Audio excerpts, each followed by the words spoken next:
Joey, I see something. What is it? It's time. Time for what? It's time for Geeks at the Movies!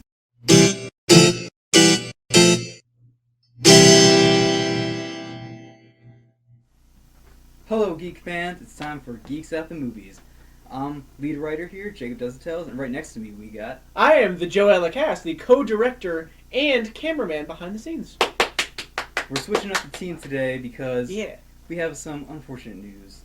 Our lead host here, Shane Goodrich, has died. Oh no! Sometimes I can still hear his voice. Yeah, he's actually right back there behind the camera. He's back there taking a short vacation, so I'm filling in for him. Yep, we're mixing up. All right. So, first thing, geek news. We start off every show with the items from the world of movies and TV and share with you our thoughts on them. So, item number 1. Alien director Ridley Scott has stated in the past that his upcoming sequel to Prometheus would have no connection to Alien. However, the official title for the film has now been announced as Alien: Paradise Lost. Alright, so you've never seen Prometheus or Alien, right? I may have seen one of the Aliens a very long time ago, but I do not have memories of the film. Yeah. I've seen all of them, unfortunately, the third and fourth films as well. But I really like Prometheus a lot. I know a lot of people don't really like that film, and I will admit there is a lot of problems with it, but I do like that movie as a whole. And it's really weird that Ridley Scott has been saying for so long that he doesn't want any connection between the next Prometheus film and the Alien movies, but now the new movie is Alien: Paradise Lost. Without any knowledge about these, what do you make? Why do you think that they did that? I don't really know. Alien was the movie with Sigourney Weaver, right? Yes. Okay, so I have seen the movie before, and it's about aliens, clearly. I honestly don't really know what to take from them naming it Alien: Paradise Lost. What I think it is that it's the brand name recognition, because they kind of promoted, they kind of made Prometheus. They advertised it as an alien film, and then people went into it and they were like, why aren't there any aliens in this movie? What's up, dude? So I think even though he's saying that there's no connection to it, and I believe in that there's probably not going to be any aliens in the second movie either. He's probably he wants the confusion to be gone, even though for the audience as a whole, but the people that are into the geek news that have heard him saying there's no connection, they're like, what the hell's going on? But the average movie-going audience isn't going to care, and they're going to actually care more about the title now that it has Alien in it. So I'm really excited for Paradise Lost, and I think that's kind of the perfect name for it, because the alien, the engineers' homeworld, they're the people that basically created the human race, and their homeworld I think that's going to be called Paradise, because it's like heaven, because they're our creators. So then the paradise gets lost, so that works. And we're going to have Michael Fassbender as the head. So keep looking forward to that. Yes, exactly. So I'm really excited for Prometheus, and maybe I'll get you to see it. I will indeed see the movie with Jacob. Yeah, and then we'll go see Paradise Lost together. Nice. All right, number 2. Okay, on to item 2. Before Sony made the deal with Marvel to share the rights to Spider-Man, Daredevil producer Drew Goddard was signed on to direct a Sinister 6 movie, but the project was put on hold. Now, in a recent interview, Goddard stated that the movie could still happen and that his original plan for the movie was for it to stand on its own so audiences wouldn't have to worry about continuity. I think that's really good, because they're not going to have to go from movie to movie to movie to movie like the MCU. Yeah. So not everything that happens in one movie has to happen in the other movie, and vice versa, and they all have to connect directly. I think that this makes sense with Sony's deal, because the Sony movies are going to be connected to the Marvel Cinematic Universe, but they're also going to be their own thing at the same time. So it's going to be Sony's project. It's just in the MCU. So I think that works, and I really like Drew Goddard. He's the producer on Daredevil, which was amazing, and then he also directed a movie called Cabin in the Woods, which is a really awesome horror movie that I really. I have seen that. I think that was a good movie with Chris Hemsworth in it. Yes, he was yes, the yes. Yeah, that was a very good movie. Yeah, that was really good. And so I know that he can direct. And I know that he's in the Marvel Cinematic Universe already with Daredevil, so that works. And I actually really want to see a Sinister Six movie because we never. Yeah. I know we're going to see a Suicide Squad next year, but aside from that, we are not going to see any villain movies really. Yeah, that's true. Like this will be like the second one, and we don't really get a lot of villain movies. Yeah, actually, we had in the first place. We had like Maleficent. Yeah. But we haven't. But really, like in the universe specifically. Yeah, they don't really capitalize on their villains that much. You know, there's Loki. Everyone loves him, but then besides that. But he's not gonna get his own movie. Yeah, not based just around Loki. Yeah. Hopefully someday. Maybe. There's an idea for you, MCU.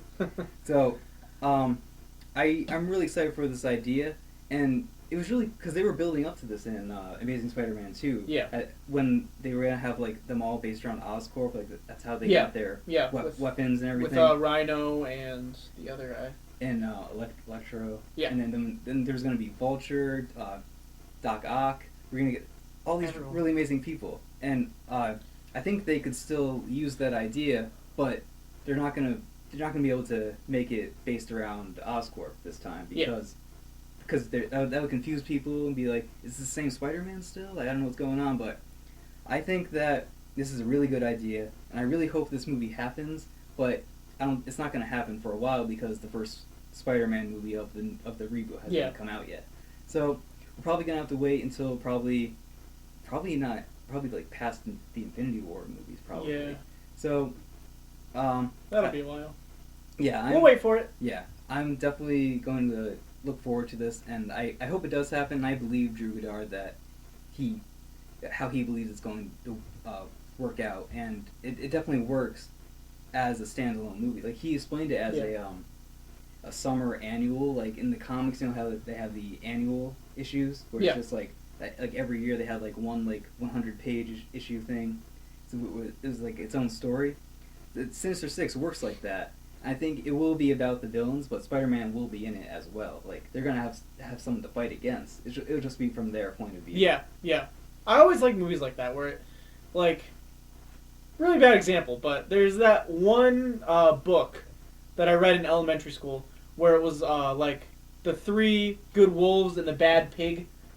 Yeah, I know what book you're talking about. Where the pig was evil, but the wolves were good, or it was No, it might have been the one wolf with the three pigs, and the pigs were evil, or it was telling everything from the wolf's point of view. Yeah. Where from the bad guy's point of view, where he wasn't really doing that bad stuff, but he was, but it was from the bad guy's perspective, and we don't get that a lot. But what I want them to do in this movie, I don't want them to make them, sympathetic. I want them to be bad guys. I want them to do evil stuff. Bad to the bone. And not just change their perspective and be like, I want to be a good guy now. To make it seem like they're trying to do something good. Yeah, I want them to be villains. Yes, they should be evil. So they are bad guys. Yeah, I'm really looking forward to this, but we're gonna move on to item number 3. A report has recently surfaced online claiming that Hayden Christensen will reprise his role as Anakin Skywalker in the upcoming Star Wars films, including The Force Awakens. So I want to know what you think about this overall first. Now, overall, Hayden Christensen played older Anakin Skywalker in episodes 2 and episode 3. And I really enjoyed his performance because he really fit the role of older Anakin. He looked exactly what I pictured Anakin would look like. Younger. I don't know. He just fit the role of Anakin very well. And I'm really looking forward to seeing him reprise those roles in the later films. Well, first of all, I don't think this is ever going to happen. I don't think this is real. This is just a report that's come out. And if it does happen, no. Just no. No. Oh, wait, he would be... What? Wait a second, who would he play? He would be Anakin, in flashbacks or something. We don't know. Like dead Anakin? Like ghost Anakin? Yeah. Oh, never mind. This doesn't make any sense. Yes, exactly. I take all that back. And I don't think I'm looking forward to this. And I don't want. If he was an actual character, it would be good, but he's not. I mean, flashbacks, yeah, that would be good if it was just like a little cameo, but not like a main cast member. I don't want anything. I don't want him to be involved in this movie whatsoever. I don't want there to be any references to the prequels in this movie, and I don't think they're dumb enough to have any. That's true. Any connections to the prequels. I agree with that. They're trying to distance themselves as far away from the prequels as much as possible because Episode 7 is going to make a shitload of money, but it's not going to make as much money as it could because it's coming off of the prequels. Maybe the flashbacks will be better than the prequels, though. But it's still going to... So then it'll redeem it a little bit. Like, they're not taking bits out of the first two movies. But the first three movies. It's still going to stink up the movie a little bit because... I see that. And I completely disagree with you. I thought he was horrible in all. Really? I thought he just... Well, Episode 2, He was just so plain and cardboard. That's true. He was just... He was like that in Episode 3, I thought. But I thought Episode 2, he was a lot better as the role of Anakin. I felt like he just looked the part. Yeah, he was typecasted as Anakin Skywalker. I can see that how he looked the part. I just did not like. I don't like him as an actor. Apparently, there's been some more like indie films that he's been very good in. I haven't seen any of them, but apparently there's a couple where he actually puts out some good performances.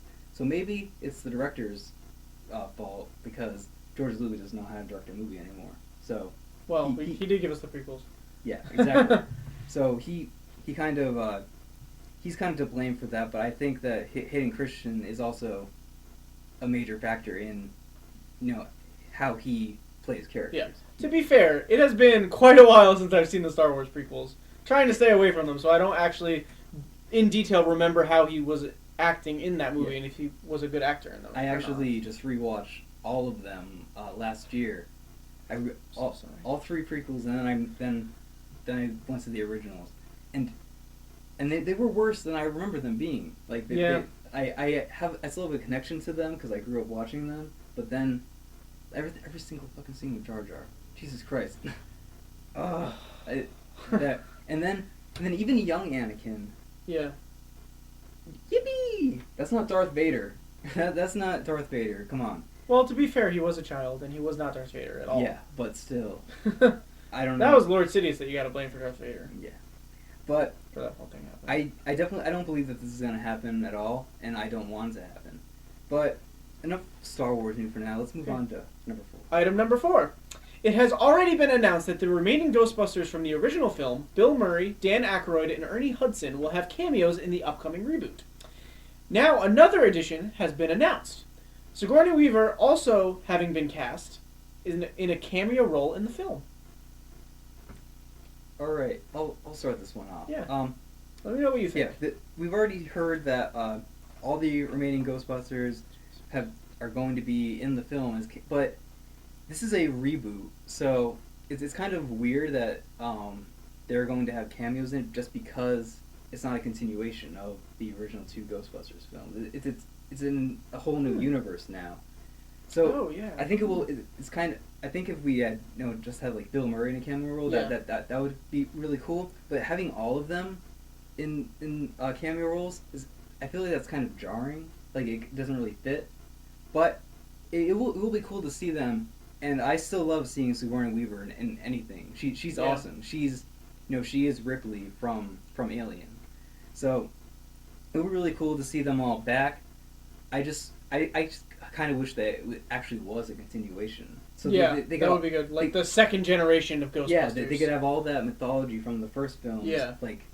To build up to the new generation of Ghostbusters. Yeah. To be fair, it is a comedy movie, so they're not just going to be there for like serious roles of minor characters or whatever. They're going to be there for comedic purposes. I think and I think that's really good because they're amazing. Amazing comedians. I think we'll see them as like janitors or something. Yeah. and they'll say like a few funny lines and then that'll be it. But I don't think that they're going to be in their like the roles that they played in the first movie because it's not a continuation. Yeah. But I would actually prefer that for them to be. Yeah, that's true. That would be really good. For them to be there's actual characters, but it also doesn't work because we can't get the other actor back. Who's the 4th Ghostbuster? Can't remember the actor's name. I'm just blanking right now. Tell us in the comments. But he's not alive anymore. So then no, it's not that other we can't have him in the film, unfortunately. So unfortunately. So I feel like if they actually like had them there as the original Ghostbusters, that would be really good. But it wouldn't fit because the other guy's not there anymore. You could have him like. That's true. They probably just fill in like that Ghostbuster past or whatever. Yeah. So, I'm looking forward to this film overall. I like the actresses that are in it. Oh yeah, I love all the actresses. And then Chris Hemsworth is going to be there as the receptionist. Like, and apparently there's been pictures like with him in the suit. So maybe they're gonna like have another movie with like a new cast of male Ghostbusters too, and so maybe that he's there for that continuation, like Ghostbusters 3.0. Yes.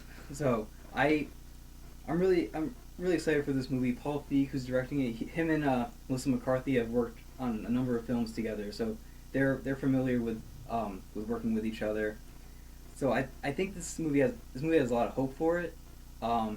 But there's just been so much hate for this movie just because it's a female cast. That's why people on the internet. People, come on. They you gotta you gotta go in for it. And you gotta love it. They're wearing like kind of like suits that are reminiscent of the original Ghostbusters. They don't need to be they don't need to fit the woman body. They just need to be there as suits. They're just a suit. Yeah, exactly. Don't make it sexy. Make it like capable practical. to do what it needs to do. Don't. Yeah. So they showed a picture of what the new like weapons will look like, and all this promotion for the movie has made me excited for it. I'm not sure exactly what time next year is coming out, but I'm definitely looking forward to it, and we will definitely do a review when that comes out. So you can stick around for that. Yeah. All right. So what's next? Item number 5. Item number 5. A new teaser for Marvel's upcoming Netflix series Jessica Jones has hit the web. The series will be released in full on November 20th, 2015. So you literally just saw I literally just saw the trailer for it. Right before we started the show. What did you think about it? It was a bit confusing because it was just the girl laying on the bed with the alarm going off, and I'm pretty sure it said like 7:50 on the alarm, and then it just jumped to 8 o'clock. So that was a little confusing. Whatever. Regardless, then she just reaches over, crushes it, and that's it. I feel like it was lacking for a trailer because it doesn't actually give me any information about what it's going to be about besides a girl that just has like super strength or whatever and can just crush an alarm clock. I think this was it was just a teaser. That's what it was just there to get people a little to get people excited to find out what it's really going to be about and to see the show. And I think pretty soon we're going to get the full trailer because the show comes out at the end of November 20th. Oh yeah, that's pretty close. And I'm really excited for the show because it's the next thing that we're going to get to see from the world of Daredevil. Yeah. So, and it has. I know a little bit more about the background of Jessica Jones. You probably know nothing, I'm guessing. Nope, I do not know anything about Jessica Jones today. So Jessica Jones, she's she does have superpowers as we see in the trailer, but she gave up her role of being a superhero to start a detective agency to kind of help other people with superpowers, and that's how it goes in the comics. And then they're going to have a Luke Cage show after this, and him and Jessica Jones have a relationship in the comics, and he's going to make his appearance first in Jessica Jones before his own show. So some pictures actually got released. They don't really show anything. They just show the characters, sitting around. We see David Tennant as Purple Man, but he's not purple. I wanted him to be purple. I feel like with a name Purple Man, he should be purple. He's wearing Is he just wearing purple? He's wearing a purple scarf. Man, he's gotta be purple. I know, exactly. I know. I know, trying to make. You can't put on a green scarf and then be Green Man. Come on. I know they're trying to make it more realistic and not have it be like so. I mean, he could take the. What is hiding his identity? Just taking the purple scarf off? I mean. I think give him a reason to be called Purple Man besides just having a purple scarf. I think in the show he's going to be kind of like a crime lord, like Kingpin was. Yeah. And that's just going to be like his street name, I guess, like Purple Man. Oh yeah, that kind of makes sense.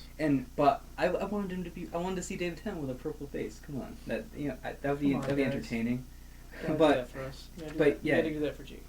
but he is Jessica Jones' like big villain, like Nice. her arch nemesis. So it makes sense to have him in her show as the villain. Yeah. I don't really know anything else about Purple Man except that like he kind of like tortured Jessica Jones, like he's kind of the reason why she gave up being a superhero.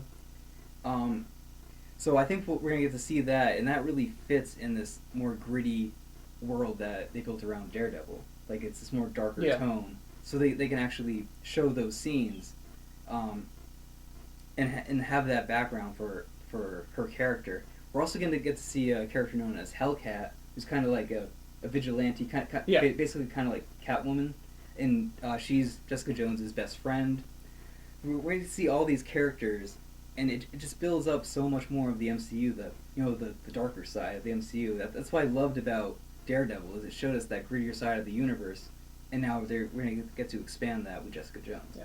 So Jessica Jones gave up her superhero life to become a detective. Yes. Did she give up Did she give up her superpowers, or did she just retire? No, she just retired. I don't that's think she. Interesting. Yeah, so she still has super strength, and I don't think she has any other powers. She might be able to fly. I don't really think so, and I don't think they would do that if she did in this more grounded universe, I guess. But yeah. Overall, I'm really looking for Jessica Jones.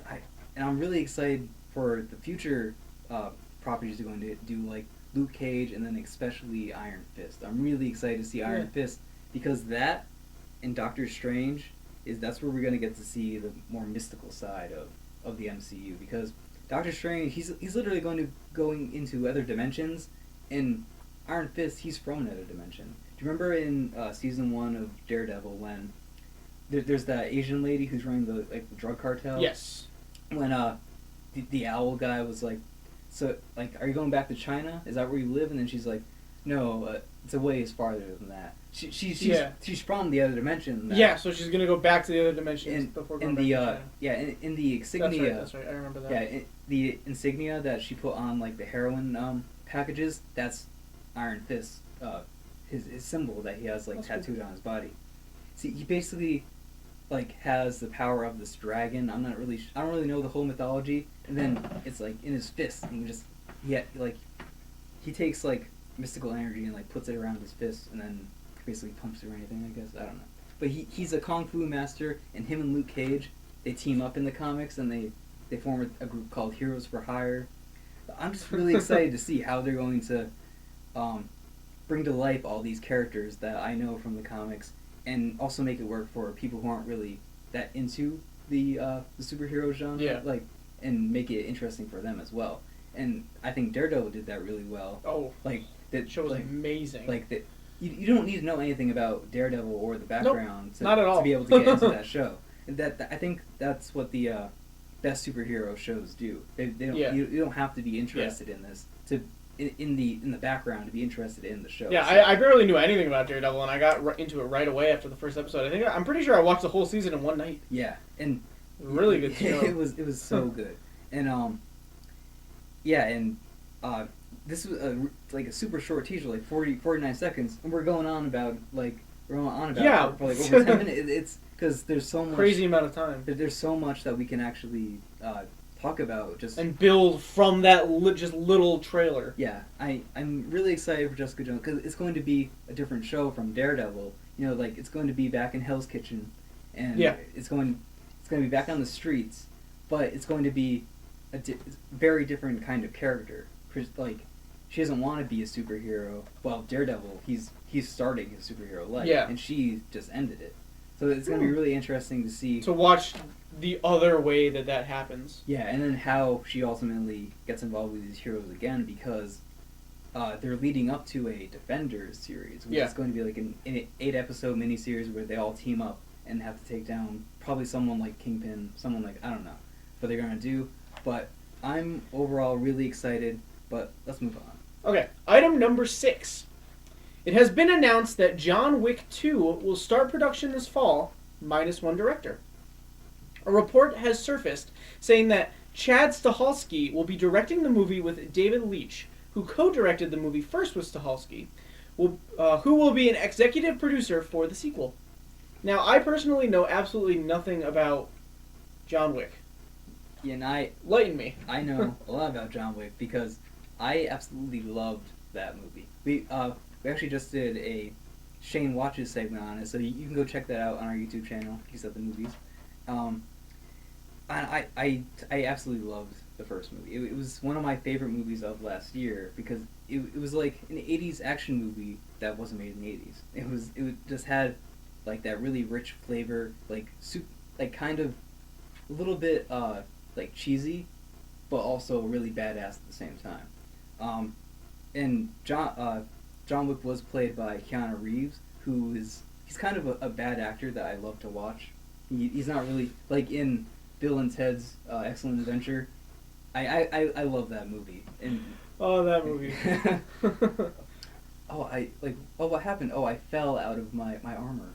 When he falls down the stairs, he just like somehow falls out of his armor. But anyways, the John Wick was absolutely amazing, and the directors Stahelski and Leach, this was the first movie they actually directed. They were stunt choreographers before this, which it shows in the movie how they choreographed all the action scenes. You can definitely tell that their background is in that, and I guess it's not really a big surprise that one of them is leaving. I'm guessing he wants to go on to other projects, and yeah. I don't really think they need both of them to be there to direct this movie.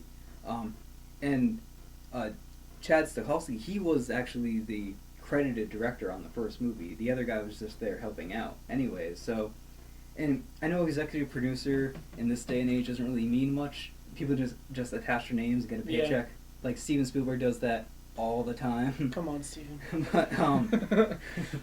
But it makes sense, and I think that Chad will do a really good job on his own because he still has that background as a stunt choreographer, and he make the action scenes awesome. I don't know what John Wick 2 is going to be about. Are they going to kill like 2 puppies this time? I don't know, really, because don't kill any puppies. In the first movie, that's what it's all about. The guys come over, kill his dog, which was a dying It's here now. He was a dying gift from his wife, and they go and kill his dog, steal his car, and he's like, I'm gonna come out of retirement and kill all of you. Okay, well, good for him. I mean, yeah. And when come on, that's the saddest plot ever. And when I saw the trailer and they show them killing the dog, I'm like, they gotta die. They didn't actually kill the dog, right? That's a good thing. I would have. Like man, like these Russian gangsters have to die now. Like it's settled. But come after him. Then at the end of the first movie, he gets another dog. So hopefully they won't kill that dog. I sure as hell hope not. But what are they going to do to make him come back again and kill more people? I think it's going to revolve something else. Yeah, it's gonna. I think it's going not the dog dying. Let's not focus on that, guys. Maybe they'll just steal the car this time. I don't know, but just have him get a hella good car. Maybe, and then they'll be like, "Yo, I want that car," and he's gonna be like, "You dead now." Maybe the dog will be in the car when. But it doesn't die. No, he's just there like barking at them and shitting in the car, making them be like, "God damn it!" But I think will there be like a divider between the front and the back seats? No, because I feel like they would just like either like kick the dog out or kill it. He'd be like biting him the whole time. But I think that it will revolve more around the this hotel. I forget what the hotel is called, but it was a hotel for hitmen. Like they go in there, stay the night, and they're able to like stake out their hits from there. And so that was a really interesting piece of mythology that they introduced in the first movie. I really want them to expand upon that in the second movie, and I think they will. I just want to know what the whole plot around this movie is, but it's in production now, so hopefully sometime, like maybe summer next year, we'll get the first trailer. And it's really cool that they're like pumping out this movie. Like it just came out, the first one just came out last year. Now they're going into production on the next one. So I'm really excited, and I want you to watch John Wick. Yeah, I'm gonna have to see it because I want to see all these Russian guys get killed for killing a dog. Yeah. I mean that. They purposely chose the cutest puppy ever. Let's stop talking about this. It's making me sad. That's okay. We now reached the part of the show called Geek Talk, where we pick anything from the Geekverse and discuss with you our thoughts on it. this week we're talking about the CW Seed series Vixen. So you haven't seen anything from Vixen. I have not. No. So it's just going to be me talking here, but I'll give you a little bit of an overview of it.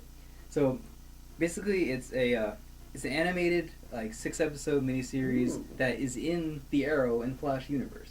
So That's awesome. And they're actually in the show too. And How have I not seen this? you got to go look it up. The whole series I gotta is watch online this now. We did a review of the first episode, and it kind of makes me mad how short the episodes are. They're only 5 minutes each, so overall it's like a half hour. Oh, that's why I haven't checked it out. You told me not to watch them until they were all up online. So then you can just experience it all as a whole now.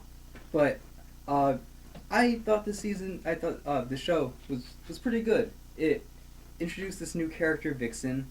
She gets this magical necklace that lets her imitate the powers of any animal that comes to mind. So she can go super fast. Cool. She can go faster than the Flash, apparently, because she goes into a cheetah mode and Flash can barely keep up with her. I don't know, but besides that, she can fly. She can get super strength from She can turn into a frog. Yeah, she can do anything she wants. But I think that's something really interesting. She can adapt to her surroundings if she chooses the right animal. Chameleon. She does Man, that. that would be. She does that. That is awesome. But then Arrow, he's smarter than her, so he shoots a smoke, let's not even get started on this. Shoots a smoke bomb at her, and then she shows up. Well, that kind of makes sense. But yeah, exactly. But there's this whole sequence where they're chasing her, and like I said, the Flash can barely keep up with her. And well, he did get hunted down by bees. Yeah, I know. Let's not even go. Okay. But I thought this was a pretty good first season for Vixen. I don't know if they're going to continue it or if they're going to actually have the character on one of the live action shows. Yeah. Because the actress that voices her kind of looks like the animated character, and I think they did that on purpose. Yeah, they do that on purpose for a lot of stuff. And what was really cool was they actually had all the people playing Arrow and Flash voice their characters. That's awesome. Cisco was in it too, and he named her Vixen, like he does with every Thank other you, character. Cisco. Yeah. Thank you. And so it was really cool seeing the connection to the Flareoverse, as I like to call it, but we just call it the Flashverse because you know how we think about it. Because Flash is better. Yeah, and based on season 3 of Arrow, at least. Yeah. It was really cool seeing them animate how she used her powers. It would show the shadow of the animal she was turning into behind her. That's cool. That was really interesting, and I think that's a very practical way to show it in live action too. So I think I think they're that'd be awesome. I think they're definitely gearing up for that. Her shadow turns into the animal. Yeah, and that would be sick. And then she has those powers. So that would be really cool. It was kind of a weird storytelling device they used. They started in the middle and then went back and then kind of. We see that a lot. It's kind of like a trope in these action TV shows. They showed something happening and then explained how it happened. Yeah, and then they continue it from there. But this had a lot of really interesting mythology behind it with the magical necklace and how it kind of once it chooses someone, it binds themselves to the person. And they only get released by being bitten by the spider. I don't know, but it's pretty interesting. I really want to see this character be in the live action stuff. I think she would fit in any of the shows because even though she's a metahuman, she's still because of what her powers are. I think she could fit in Arrow, Flash, Legends of Tomorrow, but whatever it is, I think she could fit in there. But just from what you've heard about me telling you about this, how excited are you to watch the show? I'm really excited because I didn't know, it just seems cool to be able to see her shadow, even animated, see her shadow turn into the animal of the power that she's going to use. Yeah. And that would be really cool because there's countless powers that she could use for animals. She should go on really Google, look up some certain kinds of frogs or something. I want to know this bird that can fly not too fast, just fast enough. And then I'll turn into it. Yeah. And then she'll do it. And get a little app on her phone. Yeah. What animal does this? Oh, that one? Oh, I'll do that one. And then her shadow turns into it. That's awesome. Yeah, she's a really interesting character, and at the end of the show, isn't a big spoiler. She gets her suit, and it explains it because she's a fashion designer. Fashion designer by day, like superhero by night. So it's a really cool concept that's set up here, and I want to see it fleshed out even more in live action or in a second season where the episodes aren't 5 minutes long and there's only 6 of them. I just want to see more of this character. I think it was only like that because they're trying it out. You know, it's a female superhero of color, so that's not America. Hasn't been successful in the past, and America. They're just trying it out. And I definitely think It'd be really good. I definitely think they could bring this character into other shows. Definitely. So that's all I have to say about that. And if you haven't seen it, definitely go check it out because it was really good. It wasn't perfect, but it definitely met my expectations. Is it on Netflix or would I have to look it up on Google? It's on the CW website. CW Seed website. You can watch them all for free there. Yeah. All right. Well, I am looking very forward to seeing the show. Next, it's time for Old School, where we choose a movie that is at least 10 years old and share it with you, our thoughts on it. This week, we're going to talk about Steven Spielberg's E.T. Now, E.T. is a movie that I enjoyed as a child, and I personally own a VHS tape of it, but I have not seen E.T. in quite a long time. But regardless, it's about the little alien with the finger and the magic floating bike by the moon, and he's got to go home. E.T. phone home. But yeah. I'm kind of the opposite of you because I hadn't seen this movie all the way through until quite recently. I sat down and watched it, and I was like, "What?" I was like, "This is pretty good." I had never seen it as a kid, but yeah. What's actually kind of funny is we actually had the VHS tape when I was a kid, and I never watched it. I'd never seen it, but now I was like, I'm a really big Steven Spielberg fan. I want to see this classic science fiction movie.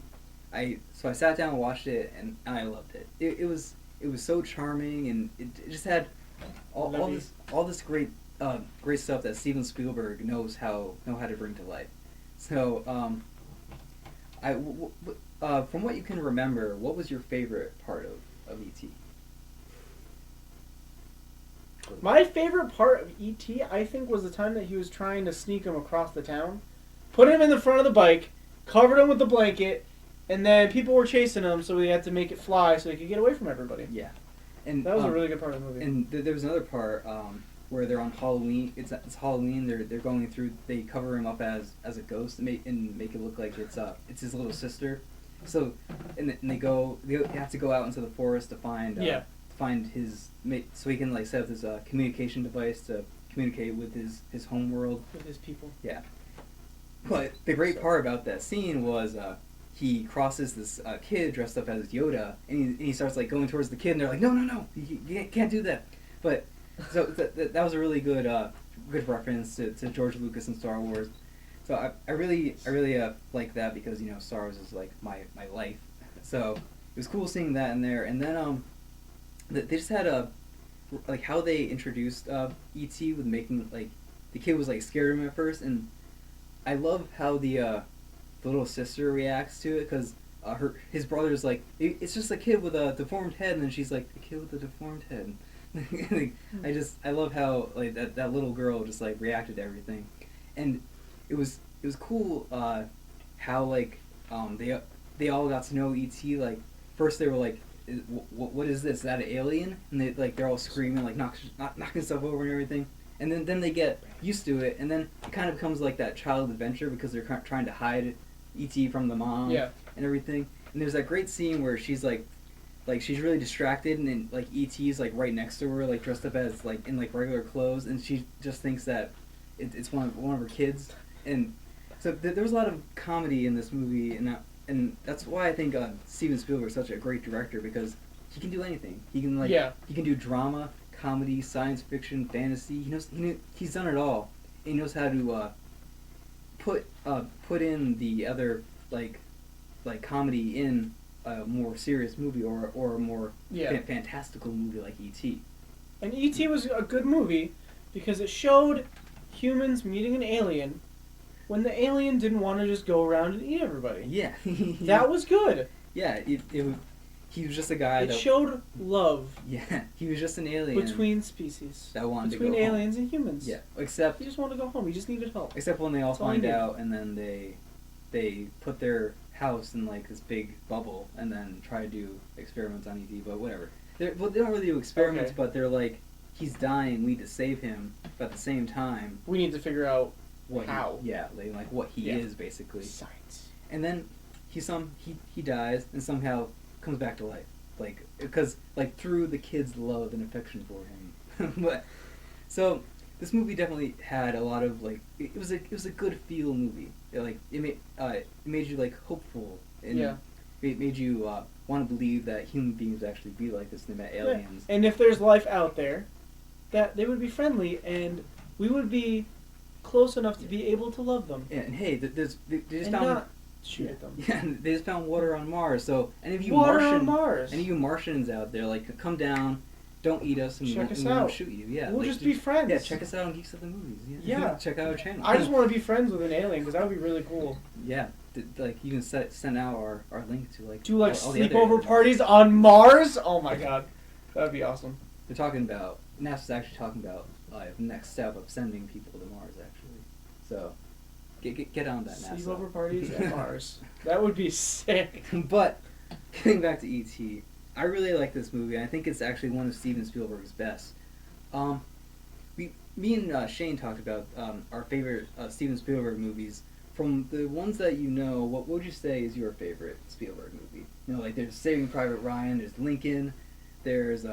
Schindler's List. Schindler's List, Close Encounters with the Third Kind, Jaws. Jaws. I was thinking, I'm like, maybe, I think Jaws is a Steven Spielberg movie. Yeah. That was a really good movie. I really like Jaws. Any of the three, because not four, Indiana Jones movies. Just say three. Don't say there isn't four, because there isn't. There's no need to say there isn't four movies. But oh my god, Indiana Jones. Man. The second one is my favorite. Oh man. I love Temple of Doom. Oh, well, personally... Personally, I'm a very big fan of the third one. Okay, with Sean Connery. With Sean Connery. Anyway, I really like that one because I just like the whole story that went around and how everything went down and everything that happened in the movie. My dad, himself, is a very big fan of Indiana Jones. He loves the movies. And he says that, by far, without a doubt, his favorite is Raiders of the Lost Ark. And I can get that. Because there was a good amount of comedy in it, but it opened the whole series. Yeah. And I think you can connect with Indiana Jones a little bit because of your massive fear of snakes. I think that's something you can connect with. But I can very much connect with them. Yeah, exactly. So, I would not have wanted to shoot for Raiders of the Lost Ark. Just from that one scene where he falls into the room full of snakes. I would have been like, I'm done. Find somebody else. They would have to reshoot the whole movie. That's why his name is escaping me for a second. What is his name? Who? Indiana Jones.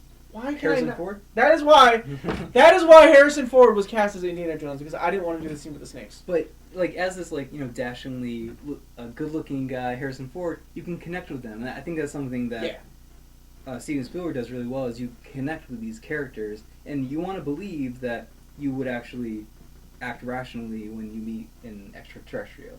But you don't know if that's actually going to happen, because it all depends on the circumstances. I would like to believe that I would, bring this extraterrestrial into my home and not... I would be friendly to them and not try to shoot at them and kill them and not turn them as soon as I see them, because I don't know what they are. I would try to learn who they are and what they're doing, and Shane's doing something in the back there. I would want to learn who they are, where they came from, that whole thing, and then if they're dangerous, then all that stuff. It was her Independence Day, yeah. We'll all become Will Smith. And just... I would want to at least try to learn about them and their culture and try to be friendly with them. And, yes, and I think that's what E.T. is all about. It's kind of like a metaphor for, other people, like people of other races and other sexes, to actually treat them how you would treat a regular human being, because that's what they are. Go in friendly, try to get to know them, and then make your decision on whether you like them or not. Yes. Not. Yes. So, All right. like I already said, E.T. is a very feel-good movie. It definitely has a lot of feels in it, and it's one of my favorite Steven Spielberg movies. But sadly, we've come to the end of the show today. Oh no! You can still hear Shane's voice, He's somewhere out there. We miss you, Shane. but you can subscribe to us on our YouTube channel at Geeks at the Movies, and you can also check us out on channel 192 every Friday at 4:30 p.m. Eastern Standard Time for those Charter subscribers. And make sure to check us out on Facebook, Geeks at the Movies, where we post about everything that we're doing, everything that's going on with us. And we are also on Twitter, Geeks at the Movie, because there is a character limit to the name on Twitter. But we are on Twitter as well. And you can also email us at geeksatthemovies.ct@gmail.com. All right, I've been lead writer and host Jacob Does the Tells, I have been co-director and co-host, the Joe Ilacass. and we'll see you next time.